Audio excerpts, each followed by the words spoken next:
మా ఫ్రెండ్స్ అంత ఇంట్రెస్టింగ్ గా ఫోన్ చూస్తే ఏం కనిపెట్టారో చూడండి. చెన్నైలో మేము ఉంటున్న ఏరియాలో అలేఖ్య చిట్టి పికిల్స్ వాళ్ళు గాని ఉంటున్నారంట. అది ఆ వీడియోలు చూసి మా ఫ్రెండ్స్ అయితే కనిపెట్టారు. జపాన్ వాళ్ళు అక్కడ ఏవేవో కనిపెడుతుంటే ఈ ఎదవేం కనిపెట్టుకొచ్చాడు చూడు. మేము రాసినట్టు యూనివర్సిటీ ప్రాక్టికల్ ఎవరు రాసుంటారు. యూనివర్సిటీ ప్రాక్టికల్ అంటే రాద్దామని చెప్పి నేనైతే కాలేజ్కి వచ్చాను. చూడండి, ఫోన్ పెట్టుకుని ముగ్గురు కూర్చొని రాస్తున్నాం ఒక బెంచ్ లో.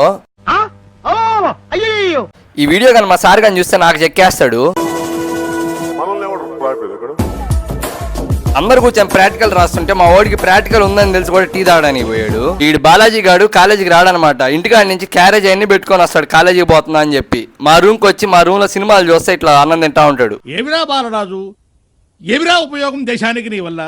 ఏదన్నా పని చేసుకోరా బేవ. అలేఖ్య చిట్టి పికిల్స్ వాళ్ళ ఇల్లు ఎగ్జాక్ట్ లొకేషన్ కోసం అయితే మా ఫ్రెండ్స్ అయితే ఆ వీడియోని చూస్తా ఉన్నారు. మీకు కానీ తెలిస్తే కింద అయితే కామెంట్ చేయండి. ఎక్కడో మా ఫ్రెండ్స్ ఆ ఇల్లు మీద ఫోకస్ చేసే బదులు కెరీర్ మీద ఫోకస్ చేస్తుంటే ఈ పాటికి అలేఖ్య చిట్టి పికిల్స్ కొనేసి ఉండేవాళ్ళు. ఇంకా రూమ్ కి వచ్చి మా షీరో గారికి అయితే బ్రష్ అయితే చేయించాము. యూట్యూబ్ లో సబ్స్క్రైబ్ చేసుకోండి, ఇన్స్టాలో ఫాలో చేసుకోండి. Bye bye, see in next video.